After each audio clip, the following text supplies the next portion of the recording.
मम प्रियाः देशवासिनः नमस्कारः। नवीनैः विषयैः साकं नूतनैः प्रेरकैः उदाहरणैः सार्धं नवनवीनान् च सन्देशान् आदाय पुनरेकवारम् अहं भवद्भिः सार्धं मन की बात इति मनोगतभावान् संविभाजयितुम् आगतोऽस्मि। अपि जानन्ति भवन्तः एतस्मिन् पर्याये सर्वाधिकानि पत्राणि सन्देशाः च कं विषयमधिकृत्य मत्समक्षमागताः। एषः विषयः एतादृशः अस्ति यः इतिहासेन वर्तमानेन भविष्येण चेति त्रिभिः अपि सम्बद्धः। अहं वार्तां कुर्वन् अस्मि देशाय समर्पितस्य नूतनस्य प्रधानमन्त्री संग्रहालयस्य। एतस्मिन्नेव एप्रिल मासीये 14 दिनाङ्के बाबा साहेब अम्बेडकरस्य जन्मजयन्त्यां प्रधानमन्त्री संग्रहालयस्य लोकार्पणम् अभवत्। एषः देशस्य नागरिकेभ्यः उद्घाटितः अस्ति। एकः श्रोता अस्ति श्रीमान् सार्थक महोदयः। सार्थक महोदयः गुरुग्रामम् अधिवसति। अथ च प्रथमम् एव अवसरं प्राप्य सः प्रधानमन्त्री संग्रहालयं दृष्ट्वा आगतवान्। सार्थक महोदयः नमो ऐप् इत्यस्मिन् पटले यं सन्देशं मम कृते लिखितवान् सः अत्यन्तं रुचिकरः अस्ति। तेन लिखितं यत् सः आबहो कालात् दृश्य वार्तावाहिनीः पश्यति, वार्तापत्राणि पठति, सामाजिक संचार माध्यमैः अपि सम्पृक्तः अस्ति। अतएव सः मन्यते स्म यत् तदीयं सामान्य ज्ञानम् अपेक्षया उत्तमं स्यात्। परं यदा सः प्रधानमन्त्री संग्रहालयं गतवान् तदा सः आश्चर्यान्वितः जातः। तस्मै एवम् अभासत यत् सः स्वदेशस्य देशस्य च नेतृत्वकर्तॄणां विषये अधिकं नैव जानाति। तेन प्रधानमन्त्री संग्रहालयस्य कतिपयानाम् एतादृशानां वस्तूनां विषये लिखितं यैः तदीय जिज्ञासा वृद्धा आसीत्। यथा सः लाल बहादुर शास्त्री वर्यस्य तं चरखा इति तन्तुनिर्मितयन्त्रं दृष्ट्वा अत्यन्तं प्रसन्नः आसीत् यत् सः श्वशुरालयात् उपहाररूपेण प्राप्तवान्। सः शास्त्रीवर्यस्य लेखापुस्तकमपि दृष्टवान्। अपि च एतदपि दृष्टवान् यत् तस्य पार्श्वे कियान् न्यूनः राशिः अवशिष्यते स्म। सार्थक महोदयेन लिखितं यत् सः एतदपि न जानन् आसीत् यत् मोरारजीभाई देसाई स्वतन्त्रता संग्रामे सहभागितायाः पूर्वं गुजराते उपसमाहर्ता आसीत्। प्रशासनिक सेवायां तदीयं दीर्घकालिकं जीवनम् अवर्तत। सार्थक महोदयः चौधरी चरण सिंह महोदयस्य विषये लिखति यत् सः नैव जानाति स्म जमीन्दारी इत्यस्य उन्मूलन क्षेत्रे चौधरी चरण सिंह वर्यस्य प्रभूतं योगदानमासीत्। न एतावद् एव सः अग्रे लिखति यदा भूमि परिष्करण विषये अहं तत्र अपश्यं श्रीमान् पी.वी. नरसिंहराव वर्यः भूमि परिष्करण कार्ये अत्यधिकां गभीरां रुचिं प्रदर्शयति स्म। सार्थक महोदयः अपि एतस्मिन् संग्रहालये आगत्य एव ज्ञातवान् यत् चन्द्रशेखर वर्येण 400 किलोमीटरतः अपि अधिका ऐतिहासिकी भारतयात्रा पद्भ्यां कृता आसीत्। सः यदा संग्रहालये तानि वस्तूनि अपश्यत् यानि अटलवर्येण उपयुज्यते स्म, तदीयानि भाषणानि श्रुतानि, तदा सः गर्वसम्भरितः अजायत। सार्थक महोदयेन एतदपि उक्तं यत् एतस्मिन् संग्रहालये महात्मा गान्धिनः, सरदार पटेलस्य, डॉक्टर अम्बेडकरस्य, जयप्रकाश नारायणस्य अथ च अस्माकं प्रधानमन्त्रिणः पंडित जवाहरलाल नेहरू वर्यस्य विषये अपि अत्यन्तम् एव रुचिकर्यः सूचनाः सन्ति। सखायः देशस्य प्रधानमन्त्रिणां योगदानं स्मर्तुं स्वतन्त्रतायाः अमृत महोत्सवात् श्रेष्ठतरः समयः कः भवितुम् अर्हति। देशस्य कृते इदं गौरवास्पदं यत् स्वतन्त्रतायाः अमृत महोत्सवः जनान्दोलनरूपम् आदधाति। इतिहासं प्रति जनानां रुचिः वर्धमाना अस्ति। एतस्यां स्थितौ प्रधानमन्त्री संग्रहालयः यूनां कृते आकर्षणकेन्द्रत्वेन स्थापितः, यो हि देशस्य अमूल्यदायेन तान् संयोजयति। अन्यथापि सखायः यदा संग्रहालय विषये चर्चाः भवन्ति तदा मम मनसि भवतां कृते पृच्छाकाङ्क्षा उद्भवति। पश्यामः भवतां सामान्य ज्ञानं कीदृशमस्ति, भवान् कियत् जानन्ति। मम यवेष्ठमित्राणि भवन्तः किमु सन्नद्धाः सन्ति? कर्गदलेखनीति द्वयं गृहीतं वा? यदहं साम्प्रतं पृच्छामि तस्य उत्तराणि नमो ऐप् अथवा सामाजिक संचार माध्यमेषु #म्यूजियम क्विज इति शीर्षकेण आरोपयन्तु, अवश्यं कुर्वन्तु। मम आग्रहः वर्तते यत् भवन्तः एतान् सर्वान् प्रश्नान् अवश्यम् उत्तरन्तु। एतेन अखिलदेशस्य जनेषु संग्रहालयान् प्रति उत्सुकता भूयसी वर्धिष्यते। अपि भवन्तः जानन्ति यत् देशस्य कस्मिन् नगरे प्रसिद्धः रेल संग्रहालयः वर्तते यत्र विगत 45 वर्षेभ्यः जनाः भारतीय रेलयानानां रिक्थदर्शनस्य अवसरं लभन्ते। अहं भवद्भ्यः एकं संकेतमपि यच्छामि। भवान् अत्र Fairy Queen saloon of Prince of Wales fireless steam locomotive इत्यपि द्रष्टुं पारयन्ति। अपि भवन्तः जानन्ति यत् मुम्बय्यां कः संग्रहालयः अस्ति यत्र अतीव आकर्षकरूपेण मुद्राणाम् उद्भवः द्रष्टुं शक्यते। अत्र ख्रीष्टीय पूर्वं 6ठ शताब्दौ प्रचलितमुद्राभिः साकम् ई-मनी इति वैद्युदाण्विकमुद्रापि उपलब्धा अस्ति। तृतीयः प्रश्नः विरासते खालसा संग्रहालयेन सम्बद्धः अस्ति। अपि भवन्तः जानन्ति यत् पञ्जाब राज्यस्य कस्मिन् नगरे एषः संग्रहालयः स्थापितः। वाताटने तु भवन्तः सर्वे आनन्दम् अनुभवन्ति एव। अग्रिमः प्रश्नः एतेनैव सम्बद्धः अस्ति। देशस्य अन्यतमः वाताट संग्रहालयः कुत्र वर्तते? आगच्छन्तु, अहमेकं सूत्रं ददामि। अत्र यत् बृहत्तमः वाताटः स्थापितः तस्य आकारः 22 गुणात्मकेन 16 पादमितः अस्ति। अवगतं वा? यदि नैव तर्हि अन्यां सूचनां ददामि। यस्मिन् नगरे एषः स्थापितः तेन महात्मा गान्धिनः विशेष सम्बन्धः अवर्तत। बाल्ये पत्रमुद्राणां संग्रहे कस्य रुचिः न भवति, परम् अपि भवन्तः जानन्ति यत् भारते पत्रमुद्राणां राष्ट्रिय संग्रहालयः कुत्र वर्तते? अन्यं प्रश्नं पृच्छामि। गुल्शन महल इत्याख्ये भवने कः संग्रहालयः स्थापितः? भवतां कृते सूत्रमिदमस्ति यदस्मिन् संग्रहालये भवन्तः चलच्चित्रनिर्देशकः अपि भवितुम् अर्हन्ति। छविग्रहण सम्पादनादीनां विवरणमपि द्रष्टुम् अर्हन्ति। अस्तु, अपि भवन्तः एतादृक् संग्रहालय विषये जानन्ति यः भारतस्य वस्त्र सम्बद्धं दायं प्रस्तौति? अस्मिन् संग्रहालये मिनियेचर पेंटिंग्स इति सूक्ष्मचित्राणि, जैनपाण्डुलिपयः, प्रतिमादयः च वर्तन्ते। एषः संग्रहालयः विशिष्ट प्रदर्शनशैल्याः कृतेपि ज्ञायते। सखायः, प्रविधीनाम् अस्मिन् युगे एतेषाम् उत्तरान्वेषणं भवतां कृते अतीव सरलं भवेत्। मया एते प्रश्नाः पृष्टा येन अस्माकं नूतन सन्ततौ जिज्ञासा भवतु। ते एतेषां विषये पठन्तु, एतेषां च दर्शनार्थं गच्छन्तु। अद्यत्वे तु संग्रहालयानां महत्त्वम् आलक्ष्य अनेके जनाः स्वयमेव आगत्य प्रभूतदानं कुर्वन्ति। बहवः जनाः स्वीयं पुरातनसङ्ग्रहम् ऐतिहासिकवस्तून्यपि संग्रहालयेभ्यः यच्छन्ति। यदा भवान् एतत् कुर्वन्ति तदा एकदृशा तु स्वीयं सांस्कृतिकदायम् अखिलसमाजाय संविभाजयन्ति। भारतेऽपि जनाः एतत् कृते अग्रे सरन्ति। अहम् एतादृक् नूतनप्रयासान् अभिनन्दामि। अस्मिन् परिवर्तमान समये कोविड नियमावली कारणेन संग्रहालयेषु नूतनप्रणाल्यः सबलं स्वीक्रियन्ते। संग्रहालयानां वैद्युदाण्विकीकरणेऽपि अवधानं वर्धितम्। अपि भवन्तः जानन्ति यत् मे मासस्य 18 दिवसे अखिल विश्वे अन्ताराष्ट्रिय संग्रहालय दिवसः आचरिष्यते। एतम् उपलक्ष्य स्वीय युवमित्राणां कृते मम परामर्शः अस्ति यत् कथं न भवन्तः स्वीय मित्रमण्डलेन साकं कस्यचित् स्थानीय संग्रहालयस्य दर्शनार्थं गच्छन्तु। स्वीयानुभवान् भवन्तः #म्यूजियम मेमोरीज इति माध्यमेन अवश्यं संविभाजयन्तु। भवताम् आचरणेन अन्येष्वपि जनेषु संग्रहालयान् प्रति जिज्ञासा भविष्यति। मम प्रियाः देशवासिनः, आशासे यत् भवन्तः स्वीयजीवने नैकेषां संकल्पानां सन्धारणं कुर्वन्ति, तेषां च परिपूरणार्थं परिश्रमम् अपि कुर्वन्ति। सखायः, नातिचिरमेव मया एकस्य विलक्षणसङ्कल्पस्य विषये ज्ञातं यो हि वस्तुतः विशिष्टः आसीत्। अतः मया चिन्तितं यत् एषः मन की बात श्रोतृभिः साकम् अवश्यं संविभाजनीयः। सखायः, अपि भवन्तः चिन्तयितुं शक्नुवन्ति यत् कोऽपि अखिलदिनं समग्रनगरे भ्रमिष्यति परम् एकस्यापि पणस्य आदानप्रदानं भौतिकमुद्रायां न करिष्यति। अहो, मनोरञ्जकः एषः सङ्कल्पः। देहल्या पुत्रीद्वयं सागरिका प्रेक्षा च एतादृशस्य कैशलेस डे आउट इत्यस्य परीक्षणं कृतवत्यौ।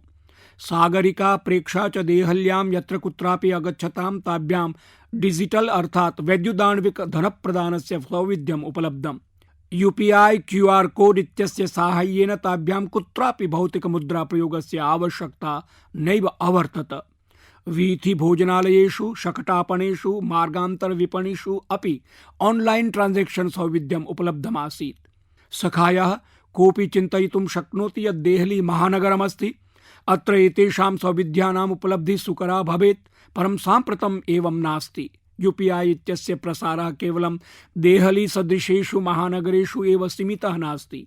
एकः सन्देशः मया गाजियाबादतः आनन्दिता त्रिपाठिनः अपि अधिगतः। आनन्दिता विगतसप्ताहे स्वीयपत्या साकं भ्रमणार्थम् उत्तरपूर्वीयप्रदेशेषु गतवती। ताभ्याम् असमतः मेघालयम्, अरुणाचलतः च तवाङ्गं यावत् स्वीययात्रायाः अनुभवः मह्यं प्रेषितः। भवन्तः अपि एतद् ज्ञात्वा सुखदाश्चर्यम् अनुभविष्यन्ति यद् अनेकदिवसानाम् अस्यां यात्रायां सुदूरक्षेत्रेष्वपि ताभ्यां भौतिकमुद्रायाः आवश्यकता नैव अनुभूता। येषु क्षेत्रेषु कतिपयवर्षपूर्वम् अन्तर्जालीयसम्पर्कः उपलब्धः नासीत्, तत्रापि साम्प्रतं यूपीआई माध्यमेन धनार्पणस्य सुविधा उपलब्धा अस्ति। सागरिका प्रेक्षा आनन्दितानाम् अनुभवान् आलक्ष्य भवद्भ्यः अध्यर्थयामि यत् भौतिकमुद्राविहीन भ्रमणस्य परीक्षणम् अवश्यं कुर्वन्तु। सखायः भीम यूपीआई इत्येष व्यवहारः विगतवर्षेषु तीव्रतया अस्माकम् अर्थव्यवस्थायाः अभ्यासानां च अङ्गत्वेन स्थापितः। साम्प्रतं लघुनगरेषु अधिकांश ग्रामेषु अपि जनाः यूपीआई माध्यमेन धनादानप्रदानं कुर्वन्ति। वैद्युदाण्विक अर्थव्यवस्थया देशे विशिष्टा संस्कृतिरपि उद्भवति।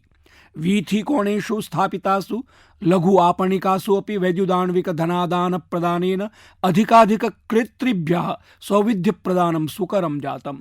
तेभ्यः परिवर्तस्य समस्यापि न भवति। भवन्तः अपि स्वीय दैनन्दिनजीवने यूपीआई सौविध्यानाम् आवश्यकताः अनुभवन्तः स्युः। कुत्रापि गन्तव्यं भवेत्, मुद्राग्रहणस्य, धनागारगमनस्य, एटीएम अन्वेषणस्य समस्याः अवस्थिताः जाता।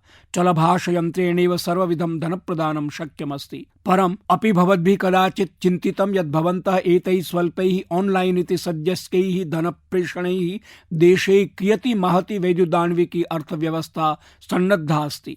साम्प्रतम् अस्माकं देशे प्रायः 20,000,000,000 ऑनलाइन धनादानप्रदानं प्रतिदिनं भवति।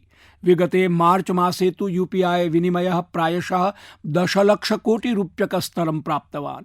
एतेन देशे सौविध्यविस्तरः तु भवत्येव, निर्व्याजतायाः परिवेशः अपि स्थाप्यते। साम्प्रतं देशे फिनटेक सम्बद्धाः स्टार्टअप्स् इति नवाचाराः अग्रे सरन्ति। अहमिच्छामि यत् यदि भवत्सकाशं डिजिटल पेमेंट इति अपि च स्टार्टअप इकोसिस्टम चेत्यस्य सामर्थ्यसम्बद्धाः अनुभवाः सन्ति तर्हि संविभाजयन्तु। भवताम् अनुभवाः अन्येषामपि देशवासिनां कृते प्रेरणाप्रदायकाः भवितुम् अर्हन्ति। मम प्रियाः देशवासिनः, प्रविधेः शक्तिः कथं सामान्यजनानां जीवनम् उन्नेतुम् अर्हति इति वयं परिवेशे सततं परिपश्यामः। प्रविधिना अन्यमपि महत्कार्यं साधितम्। एतत् कार्यं दिव्यांगजनानाम् असाधारण क्षमतानाम् उपकारः देशस्य संसारस्य च कृते प्रदानमस्ति। अस्माकं दिव्यांगाः भगिनीभ्रातरः किं कर्तुम् अर्हन्ति इत्यस्माभिः टोक्यो पैराओलम्पिक्स् स्पर्धासु परिलक्षितम्। क्रीडामिव कलासु, अध्ययनेषु, अन्येषु च क्षेत्रेषु दिव्यांगमित्राणि विस्मयम् आविरचयन्ति। यदा एतानि मित्राणि प्राविधिकीं क्षमताम् अधिगच्छन्ति तदा इतोपि उच्चतरलक्ष्यम् अधिगच्छन्ति इति कृत्वैव देशः साम्प्रतं दिव्यांगानां कृते संसाधनानां संरचनानां चोपलब्धिं सुलभां कर्तुं सततं प्रयतते। देशे अनेके स्टार्ट्अप् इति अन्याश्च संस्थाः सन्ति याः अस्यां दिशायां प्रेरणास्पदं कार्यं कुर्वन्ति। एतादृशी एव संस्था voice of specially abled people इत्यपि अस्ति, या साहाय्यप्रविधिक्षेत्रे नूतनावसराणाम् उपचयं करोति। ये दिव्यांगकलाकाराः सन्ति तेषां प्रतिभाम् आविश्वं प्रसारयितुम् अपि नवाचारयुतः उपक्रमः साधितः। Voice of specially abled people इति संस्थया एतादृशानां कलाकाराणां चित्रकृतीनां वैद्युदाण्विक कलावीथिः उपपादिता अस्ति। दिव्यांगमित्राणि कीदृशीनाम् असाधारण प्रतिभानाम् आकराः भवन्ति, तेषां क्षमताः कियत्यः असाधारणाः भवन्ति, एषा कलाविधिः अस्य उदाहरणं प्रस्तौति। दिव्यांगानां जीवने कीदृशीनि प्रत्याह्वानानि भवन्ति तेषां चातिक्रमणेन एते कुत्र गन्तुं शक्नुवन्ति एतादृशानां नैकेषां विषयाणाम् अनुभवः भवन्तः एतासु कलाकृतिषु कर्तुम् अर्हन्ति। भवन्तः अपि यदि किमपि दिव्यांगमित्रं तस्य प्रतिभां वा जानन्ति तर्हि डिजिटल टेक्नोलॉजी माध्यमेन विश्वोन्मुखं कर्तुम् अर्हन्ति। येऽपि दिव्यांगजनाः सन्ति ते हि एतादृक् प्रयासेषु अवश्यं संवलिताः भवन्तु। मम प्रियाः देशवासिनः, देशस्य अधिकांशक्षेत्रेषु निदाघः अतीव जवेन वर्धमान अस्ति। वर्धमानः तापः जलसंरक्षणस्य अस्माकं दायित्वमपि तावान् एव वर्धयति। सम्भाव्यते यत्र भवन्तः स्युः तत्र जलं पर्याप्तमात्रायां भवेत्, परं ते कोटिशः जनाः अपि भवद्भिः सदैव स्मरणीयाः ये जलसङ्कटापन्नक्षेत्रेषु निवसन्ति, येषां च कृते जलस्य एकैकः बिन्दुः अमृततुल्यः भवति। सखायाः साम्प्रतं स्वतन्त्रतायाः 75तमे वर्षे अमृत महोत्सवकाले देशः यैः सङ्कल्पैः साकम् अग्रे सरति तेषु जलसंरक्षणमपि अन्यतमम् अस्ति। अमृत महोत्सवावधौ देशस्य प्रत्येकं जनपदे 75मिताः सरोवराः कारयिष्यन्ते। भवन्तः कल्पनां कुर्वन्तु यद् एतत् कियत् गभीरम् अभियानम् अस्ति। तद्दिवसः दूरे नास्ति यदा भवतां नगरे 75मिताः अमृत सरोवराः भविष्यन्ति। अहं भवद्भ्यः विशेषतश्च युवभ्यः काङ्क्षे यदेतस्य अभियानस्य सन्दर्भे जानन्तु, उत्तरदायित्वं च निर्वहन्तु। यदि भवतां क्षेत्रे स्वतन्त्रता संग्राम संबद्धः कोऽपि इतिहासः, सैनिक स्मृतिः वा अस्ति तर्हि तामपि अमृत सरोवरेण संयोजयितुं प्रयासम् आचरन्तु। मया एतद् ज्ञात्वा सुखम् अनुभूतं यद् अमृत सरोवरस्य सङ्कल्पग्रहणानन्तरं कतिपयस्थलेषु सजवं कार्यम् आरब्धम्। मया उत्तर प्रदेशस्य रामपुरस्य पटवाई ग्राम पंचायतस्य विषये सूचना अवाप्ता अस्ति। तत्र ग्राम सभायाः भूमौ स्थितः तडागः कश्मलैः अवकरैश्च पूरितः आसीत्। विगत सप्ताहेषु अतिपरिश्रमेण तत्रत्य जनानां सहकारेण स्थानीय विद्यालयस्य विद्यार्थिनां च सहयोगेन एतस्य तडागस्य उद्धारः सञ्जातः। साम्प्रतं तस्मिन् सरोवरे परिबन्धः, प्राकारः, भोजनालयः, जलधारायन्त्राणि, प्रकाशस्तम्भादयः नैकविधाः व्यवस्थाः उपपादिताः सन्ति। अहं रामपुरस्य पटवाई ग्राम पंचायताय ग्रामजनेभ्यः बालेभ्यश्च एतत् प्रयासार्थं बहुशः वर्धापनानि प्रयच्छामि। सखायः जलस्य उपलब्धता न्यूनता चेत्येते कस्यापि देशस्य प्रगतिं गतिं च निर्धारयतः। भवन्तः अपि अवधानं कृतवन्तः स्युः यत् मन की बात प्रसारणे अहं स्वच्छता सदृशैः विषयैः सह वारं वारं जलसंरक्षणस्य विषये अवश्यं वदामि। अस्माकं तु ग्रन्थेषु स्पष्टरूपेण उक्तम् अस्ति, पानीयं परमं लोके जीवानां जीवनं स्मृतम् इत्युक्ते संसारे जलमेव प्रत्येकं जीवस्य जीवनस्य आधारः अस्ति, किञ्च जलमेव सर्वाधिकं महत् संसाधनमपि अस्ति। अतः एव अस्माकं पूर्वजाः जलसंरक्षणाय अधिकं महत्त्वं कल्पितवन्तः। वेदेभ्यः आरभ्य पुराणानि यावत् प्रत्येकस्मिन् स्थले जलसंरक्षणं, तडाग सरोवरादीनां च निर्माणं मनुष्यस्य सामाजिकम् आध्यात्मिकं च कर्तव्यम् इत्युक्तम् अस्ति। वाल्मीकि रामायणे जलस्रोतसां संयोजने जलसंरक्षणे च विशेष महत्त्वं प्रदत्तं वर्तते। एतेनेव प्रकारेण छात्राः जानानाः स्युः यत् सिन्धु सरस्वत्योः हडप्पा सभ्यतायाः च कालेपि भारते जलम् अधिकृत्य अभियान्त्रिकी कियती विकसिता भवति स्म। नगरे जलस्रोतसां परस्परम् अन्तःसंयोजन प्रणाली भवति स्म, किञ्च अयं सः कालः आसीत् यदा जनसंख्या तावती न आसीत्, प्राकृतिक संसाधनानां न्यूनता अपि न आसीत्, कयाचित् दृष्ट्या विपुलता आसीत्। तथापि जलसंरक्षणम् अधिकृत्य तदानीं जागरूकता अत्यन्तम् अधिका आसीत्। परन्तु अद्य स्थितिः एतद् विपरीता वर्तते। मम भवत्सु सर्वेषु आग्रहः अस्ति, भवन्तः स्वक्षेत्रस्य एतादृशानां प्राचीनानां तडागानां, कूपानां, सरोवराणां च विषये जानन्तु। अमृत सरोवराभियानस्य कारणेन जलसंरक्षणेन सहैव भवतः क्षेत्रस्य अभिज्ञानम् अपि भविष्यति। अनेन नगरेषु वसतिषु च स्थानीय पर्यटनस्थलानि अपि विकसितानि भविष्यन्ति। जनेभ्यः भ्रमणाय सञ्चलनाय च एकं स्थलमपि लप्स्यते। सखायः जलेन युक्तः प्रत्येकं प्रयत्नः अस्माकं भविष्यकालेन सह सम्बद्धः अस्ति। अस्मिन् समग्र समाजस्य दायित्वं भवति। एतदर्थं नैकेभ्यः शताब्देभ्यः विभिन्नः समाजः पार्थक्येन प्रयत्नान् करोति। उदाहरणार्थं कच्छरणम् इत्यस्य काचित् जनजातिः मालधारी इति जलसंरक्षणाय वृदास नाम्नीं पद्धतिं प्रयुङ्क्ते। एतदन्तर्गतं लघवः कूपाः निर्मीयन्ते, तेषां रक्षणाय समीपे वृक्षाः पादपाः वा आरोप्यन्ते। अनेन प्रकारेण मध्यप्रदेशस्य भीलजातिः स्वीयाम् एकाम् ऐतिहासिकीं परम्परां हलमा इत्येतां जलसंरक्षणाय प्रयुक्तवन्तः। एतस्याः परम्परायाः अन्तर्गतत्वेन अस्याः जनजातेः जनाः जलसम्बद्धायाः समस्यायाः निवारणाय एकस्मिन् स्थाने एकत्रिताः भवन्ति। हलमा परंपरया प्राप्तानां परामर्शानां कारणेन अस्मिन् क्षेत्रे जलस्य संकटं न्यूनं सञ्जातं, किञ्च भूजलस्तरः अपि वर्धते। सखायः एतादृशः एव कर्तव्यभावः यदि सर्वेषां मनस्सु आगच्छेत् तर्हि जलसम्बद्धानां महतां पन्थाह्वानानां समाधानं भवितुम् अर्हति।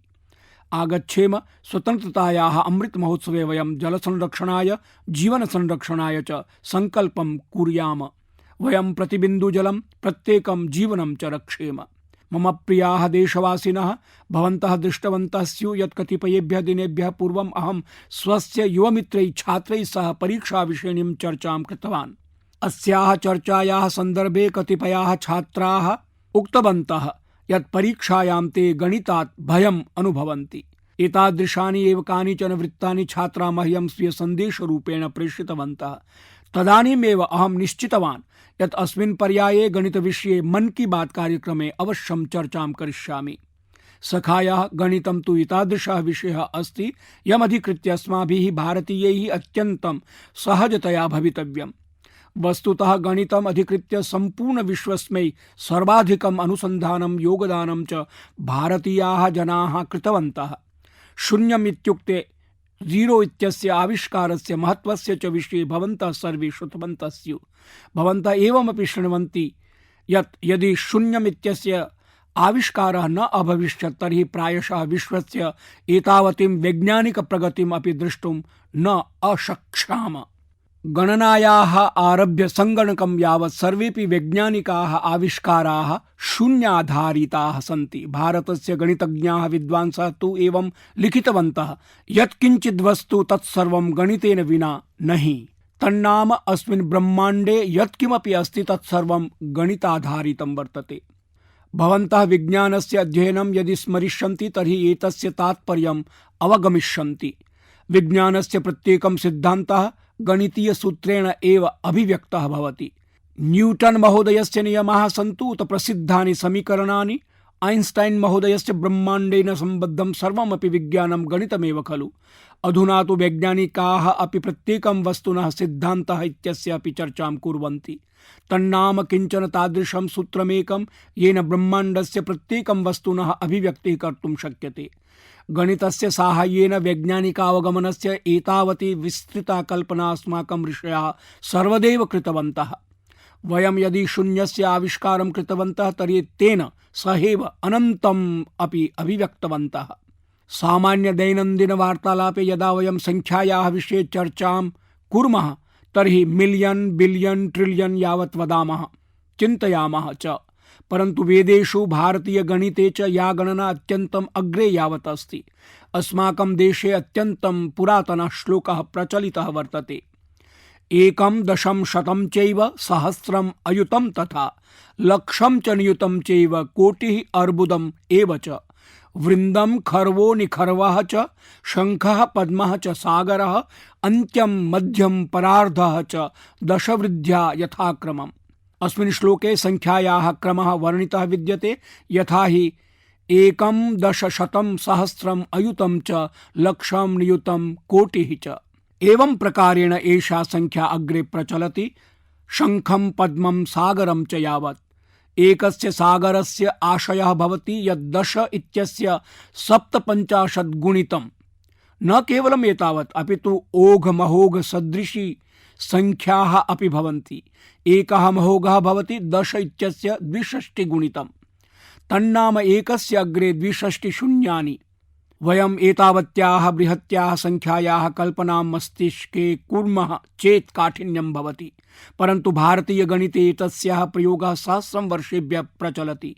अधुना कतिपयेभ्यः दिनेभ्यः पूर्वं मया इंटेल संस्थाया मुख्य कार्यकारी अधिकारी मिलितः सः मह्यम् एकां योजनां प्रदत्तवान्। तत्रापि वामन अवतारस्य माध्यमेन गणनायाः मापनस्य वा एतादृश्याः कस्याश्चित् भारतीयपद्धतेः चित्रणं कृतम्। इंटेल इत्यस्य नाम्नः उल्लेखे सति संगणकं भवतां मस्तिष्के स्वतः आगतः स्यात्। संगणकीय भाषायां भवन्तः बाइनरी प्रणाली विषये अपि श्रुतवन्तः स्युः, परन्तु अस्माकं देशे आचार्य पिंगल सदृशः ऋषिः जातः यः बाइनरी इत्यस्य कल्पनां कृतवान् आसीत्।